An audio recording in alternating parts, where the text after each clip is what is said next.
This podcast contains adult content and discussions of first-time sexual experiences. Listener discretion is advised. Some stories may include themes that are sensitive or triggering for some audiences. In my country, we don't talk about sex. We pretend it doesn't happen until it does.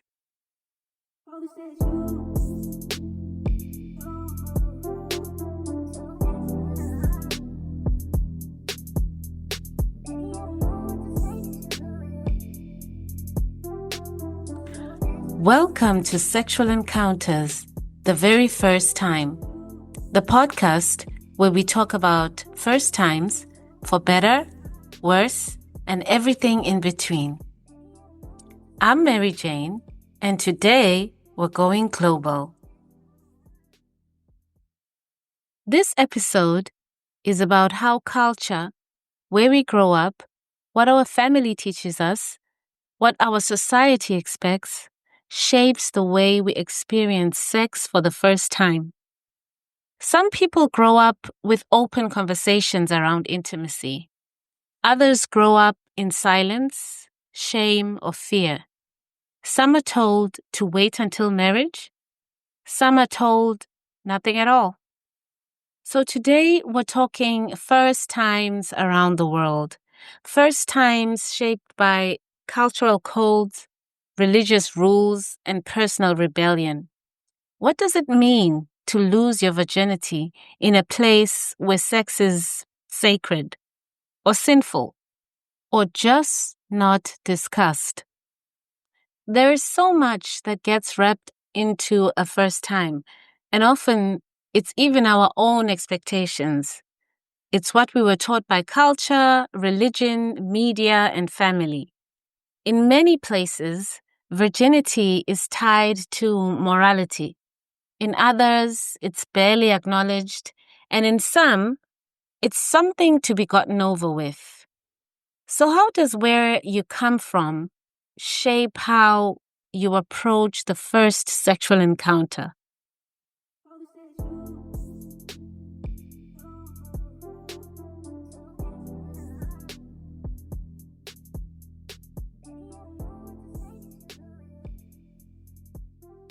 I grew up in the tiny kingdom of Eswatini in southern Africa, a deeply patriarchal society. You see it in political representation, legal systems, social customs, and traditional leadership structures.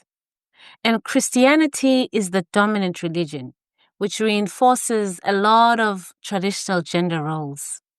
Having grown up in the 90s in my country, we didn't talk about sex. We pretended it didn't happen until it did. A woman who showed interest in sex was considered promiscuous. A shy woman who was inexperienced or pretended to be was considered innocent, even marriage material. Now, I was raised by middle-class loving parents. My father was strict, but they were fairly open-minded. We were allowed to watch movies like Basic Instinct, and they didn't turn off the TV when the infamous Sharon Stone scene came on. But the message was clear. No boys, no sex, no pregnancy, just good grades. So when my older sister started dating in high school, my father wasn't thrilled, but he understood the whole teenage love rebellion, so he didn't shut it down completely. I, on the other hand, was the teenager who never dated. I just got good grades. That was my thing. The only place we talked about sex was at school. Coming from a country where HIV/AIDS was prevalent, sex education focused heavily on the ABCs: abstinence, be faithful, and condom use. NGOs and media campaigns pushed the message everywhere. But it was all very clinical, very cautionary. It wasn't about empowerment or pleasure. And although I had my first kiss as a teenager, my first sexual experience didn't happen until I was 19 and in college. And because we never really talked about sex, not openly, not intimately, I went into the experience timid. I didn't feel comfortable saying it was my first time. I wasn't empowered to ask questions, to shape the experience, or to even talk about how I was feeling. To this day, I still carry a certain shyness around sex, believe it or not. The irony of this podcast, right? That timidity is deeply rooted in the cultural norms I grew up with, where respect for male dominance and maintaining social harmony often took priority over personal expression or comfort. So let's pause here and take a moment to break down a few of the myths we hear across cultures about what a first time should be.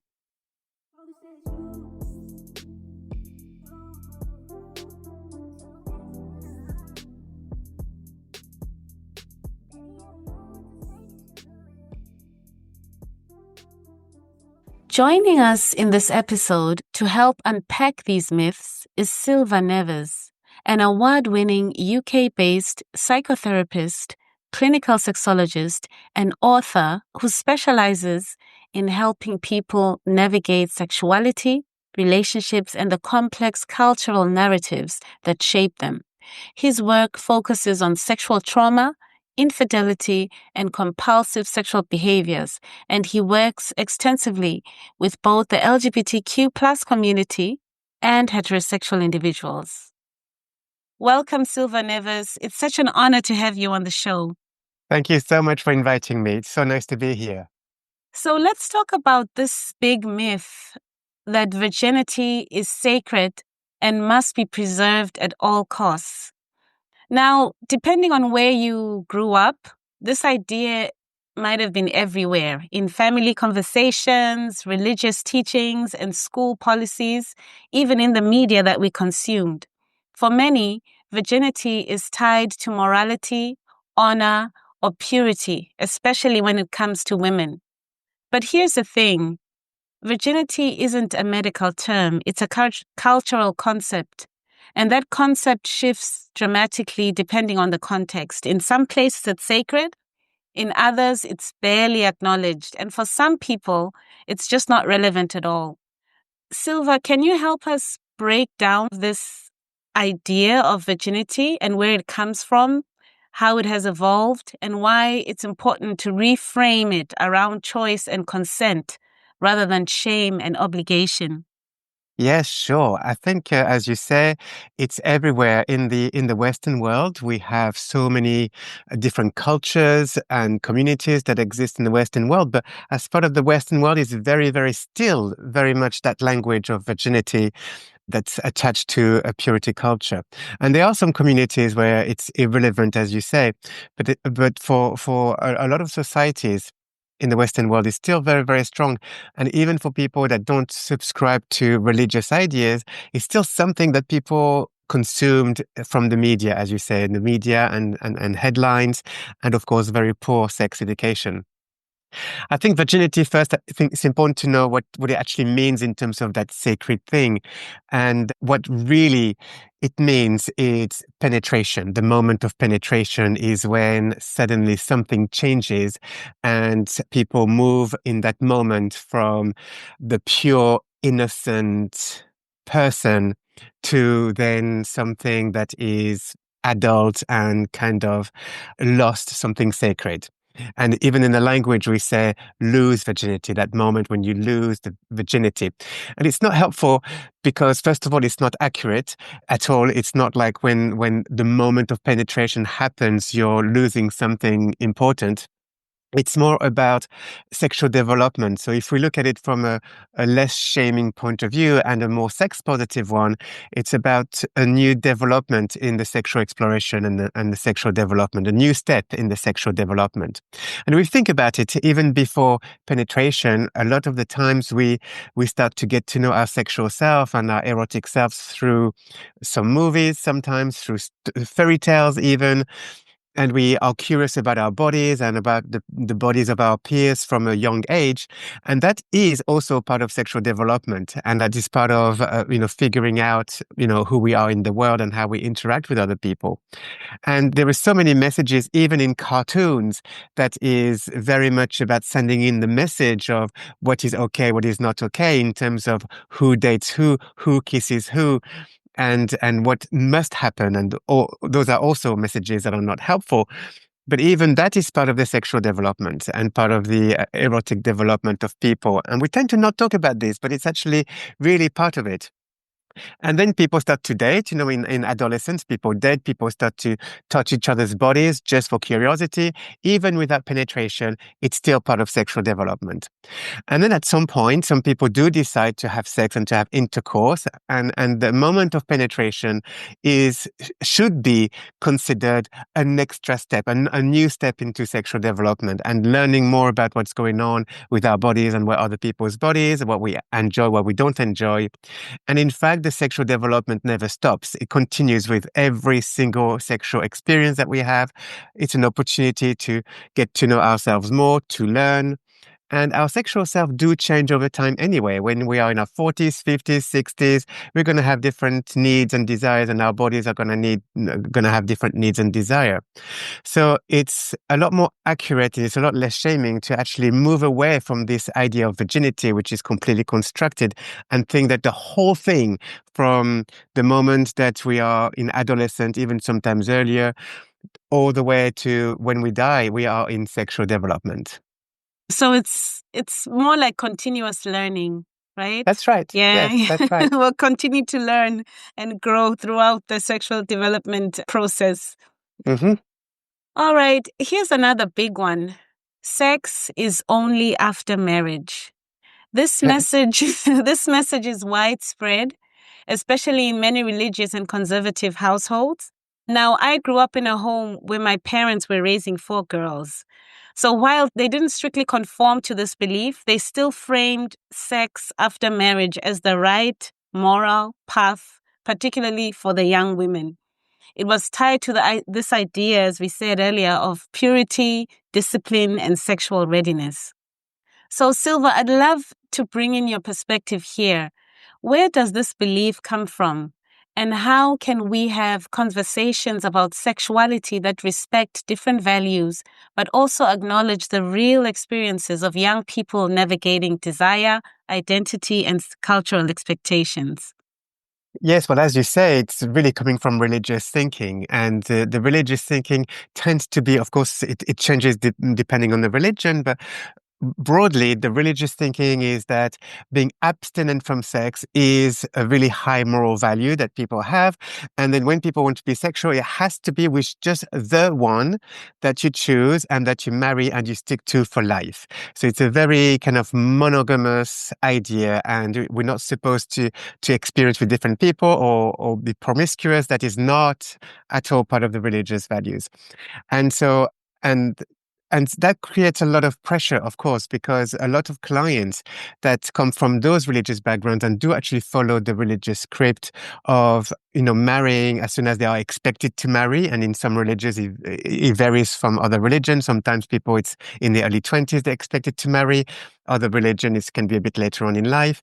But it is still quite early on in people's lives. And so you marry someone, and then you are expected suddenly from one day to the next, from having zero sex education, zero conversation about sex, to having this amazing, fantastic time on your wedding night in the bedroom.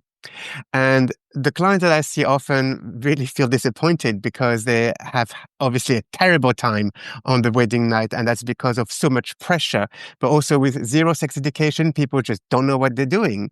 And so then it's not going well. And that brings a lot of shame. Oh my gosh, the first night's supposed to be great. And it's not great. And it's not great. It must be I'm broken. It must be I'm bad. I should have done something better. So people blame themselves rather than blaming on the fact that there's no sex education.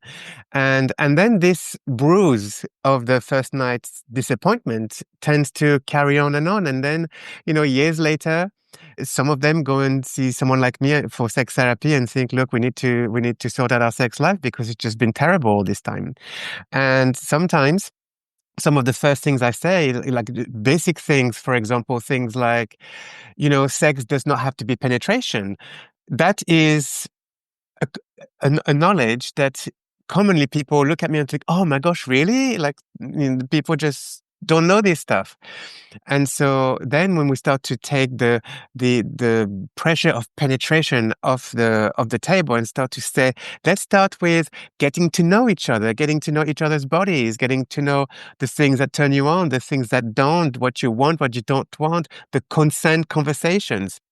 And then slowly and slowly, people can start to build a better sex life based on accurate information. But really, this idea of sex must happen, no sex before marriage, really, really creates a lot of problems in so many relationships. And also, it's not relevant to a lot of other communities. Of course, there are some in some parts of the world that people can marry more than one person. Not in Western cultures, but in other countries, people can marry more than one person. So that's kind of like different. And there are many people who just don't care about marriage because marriage is, basically a monogamous thing in the West. And some people are polyamorous. Some people are in open relationships. They thrive in those relationships. So marriage is not really for them.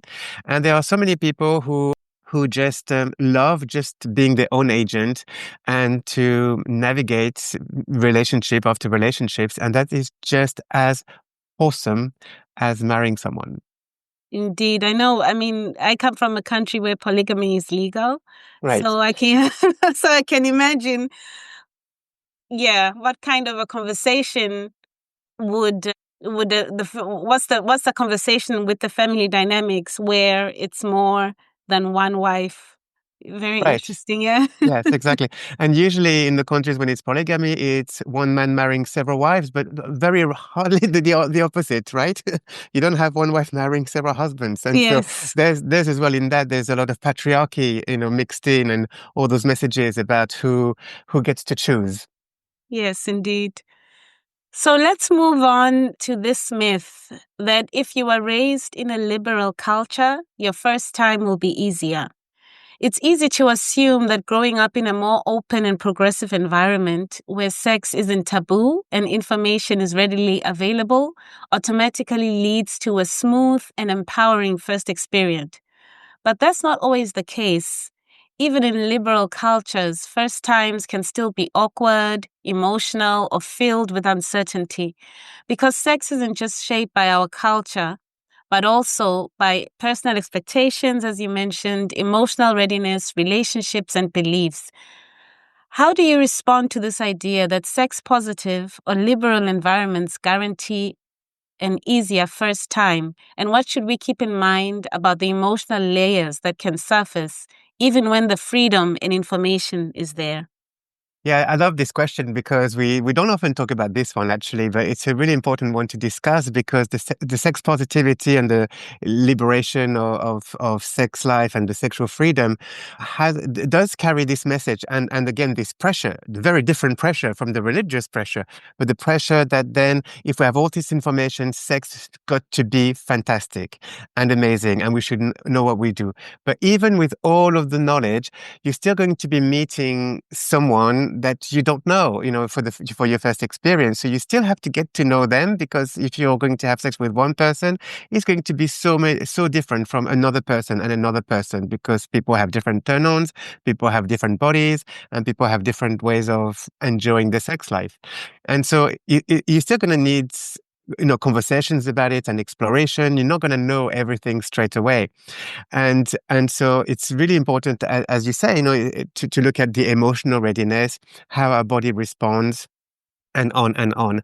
And with sex positivity as well, it's about the sense that things have to be so smooth that there's no room for mistakes or awkwardness. But what I say is that sex is supposed to be awkward anyway. It's supposed to be awkward. It's supposed to be messy. It's supposed to be sometimes, you fall out of bed because you're in a position that doesn't work so much, or sometimes you might just be slipping on lube. This is part of sex too. We have to kind of put back in the conversation that sex is messy, and that's part of the fun, and that's part of the learning.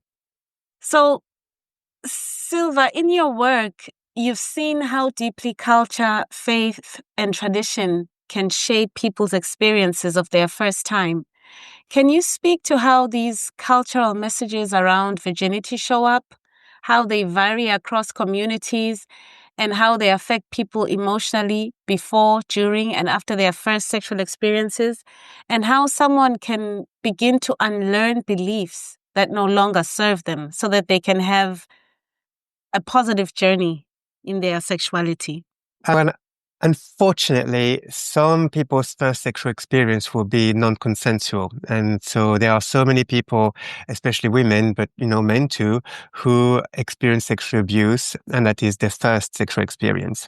And in some communities, when somebody has their first experience as sexual abuse, these people are then considered damaged good, and they considered that they should never be married. They will never be good people because their first sexual experience has happened already before marriage, or at a younger age. So the blame and the shame goes on the victim of the sexual abuse rather than the perpetrator, or rather than just thinking of the rape culture. Why is the rape culture so thriving in so many countries and so many communities? And that is a very, very dangerous thing, really. And that is also that's tied into that purity culture and that culture of the sacred virginity. Because when losing virginity without the person that you marry is considered damaged good, then it creates a lot of issues and shame. And some people live with that shame forever. And then they would not access maybe good support because of the shame, will prevent them from seeking good support. So that's just one thing and I see that quite a lot in therapy. And the healing after sexual abuse, especially if it happened at a young age, can be a long, long journey. And the journey both to reclaim the body, but also to change the messages that people have built in their mind.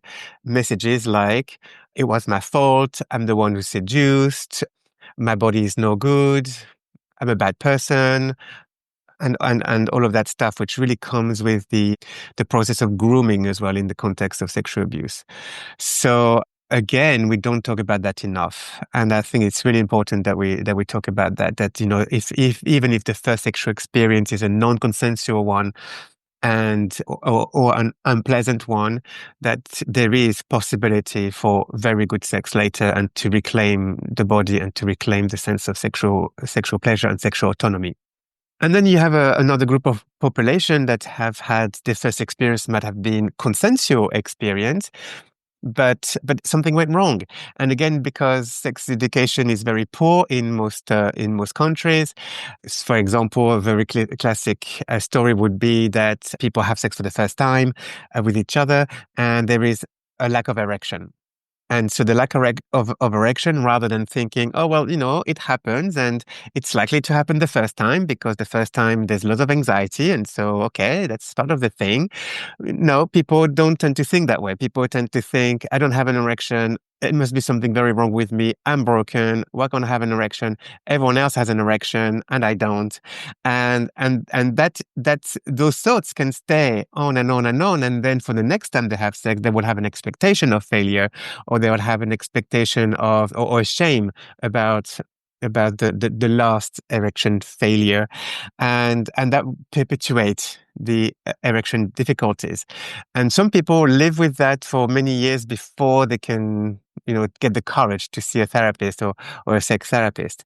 So, and again, you're saying, what can we do about this? Is just really to kind of get the right information, of course, the right sex education, but also to be kinder to ourselves. And like we were saying earlier, sex is supposed to be awkward. It's supposed to be messy. Sometimes we make mistakes. It's part of the learning. And if we could get that message across in our society, that sex is not just this thing that we must get right all the time, otherwise something is wrong, that would make life much easier for a lot of people.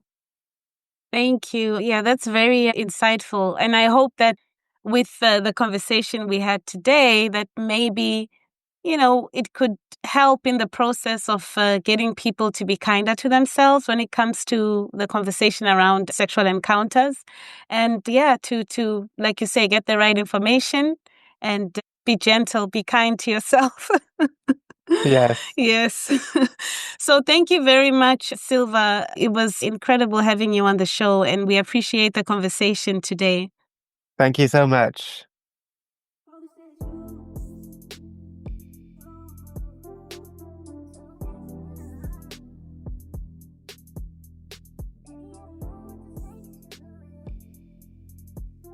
Across the world, first times are shaped by so much more than physical readiness. They're shaped by culture, family, shame, pride, religion, and sometimes rebellion.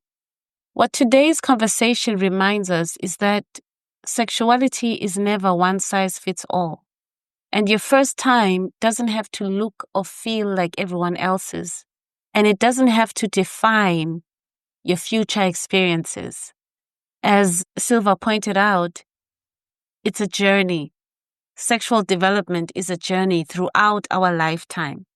And I hope that with this podcast that people can begin to free themselves from any trauma that they may have from their first-time experiences or from the influences from culture, from family, from religion, so that they could have a pleasant journey moving forward in their sexuality. If you've had a first time shaped by your culture, or if you're still carrying the weight of those expectations, we'd love to hear your story. DM us on Let's Talk First, email sexualencounterstheveryfirst@gmail.com, or submit your story anonymously at bit.ly/Let's Talk First. Next time on Sexual Encounters, the very first time, we're talking about queer firsts. From coming out to navigating identity and desire, we explore LGBTQ+ experiences of first-time intimacy, the joy, the fear, and everything in between. Subscribe wherever you get your pods so you don't miss it.